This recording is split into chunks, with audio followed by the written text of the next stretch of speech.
हर वर्ष पूरे विश्व में नया साल का जश्न 1 जनवरी को मनाया जाता है। वर्ष 2022 समाप्त होने वाला है, अगला वर्ष 2023 प्रारंभ हुआ। आखिर नया वर्ष 1 जनवरी को ही क्यों मनाया जाता है? क्या है अंग्रेजी कैलेंडर के पीछे का इतिहास? जानिए इस संबंध में रोचक जानकारी। इस समय विक्रम संवत 2079 और अंग्रेजी संवत 2022 का दिसंबर माह का अंतिम सप्ताह चल रहा है। बहुत प्राचीन काल से ही मार्च में नए वर्ष के प्रारंभ होने का दुनिया भर में प्रचलन था। इसीलिए मार्च में आज भी दुनिया भर में बही खाते बदलने, खाताबंदी करने या कंपनियों में मार्च एंडिंग के कार्य निपटाने का प्रचलन जारी है।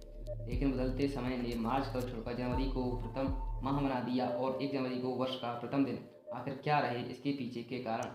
1 अप्रैल को छुट्टी होती थी, 2 अप्रैल से फिर से नया कामकाज प्रारंभ होता था। लेकिन अंग्रेजों के शासन ने संपूर्ण दुनिया पर एक नया कैलेंडर लाद कर रख दिया।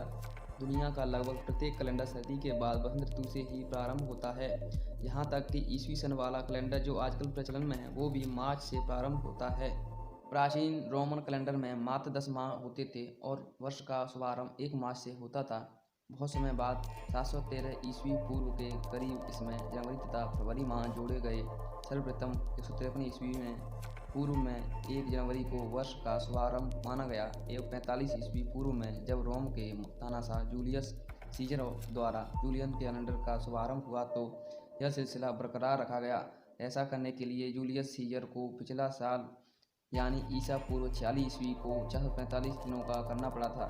1 जनवरी को नववर्ष मनाने का चलन 1582 ईस्वी के ग्रेगोरियन कैलेंडर के आरंभ के बाद हुआ। दुनिया भर में प्रचलित ग्रेगोरियन कैलेंडर को पोप ग्रेगरी अष्टम ने 1582 में तैयार किया था। ग्रेगरी ने इसमें लीप ईयर का प्रावधान था। ईसाइयों का एक अन्य पंथ eastern Orthodox church Roman calendar को मानता है। इस कैलेंडर के अनुसार नया साल 14 जनवरी को मनाया जाता है। यही वजह है कि ऑर्थोडॉक्स चर्च को मानने वाले देशों रूस, जॉर्जिया, यरूशलेम और सर्बिया में नया साल 14 जनवरी को मनाया जाता है। रोम का सबसे पुराना कैलेंडर वहाँ के राजा न्यूमा पोप्लियस के समय का माना जाता है।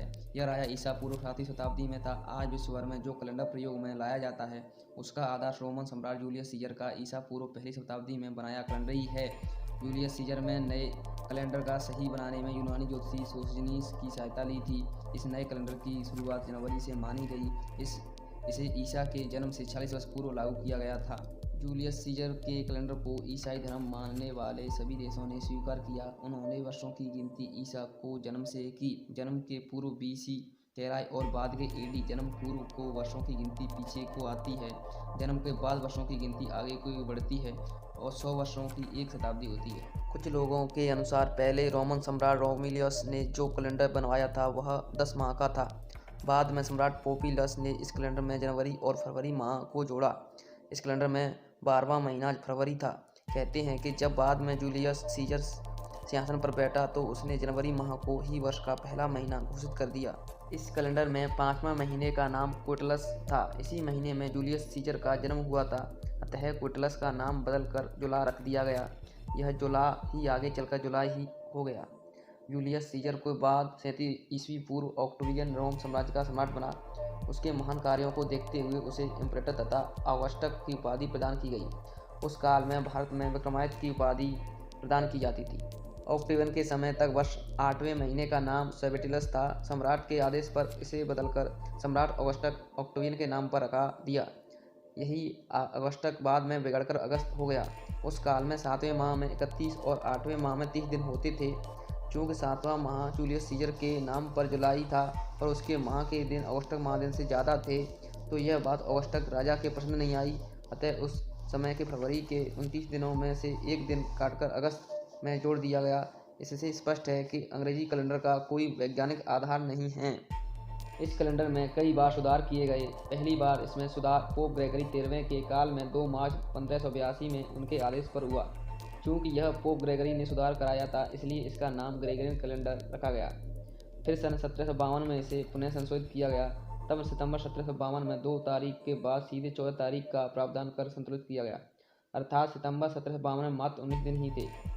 तब से ही इसके सुधरे रूप को अंतर्राष्ट्रीय मान्यता मिली। इस कैलेंडर को शुरुआत में पुर्तगाल, जर्मनी, स्पेन तथा इटली में अपनाया गया। सन 1700 में स्वीडन और डेनमार्क में लागू किया गया।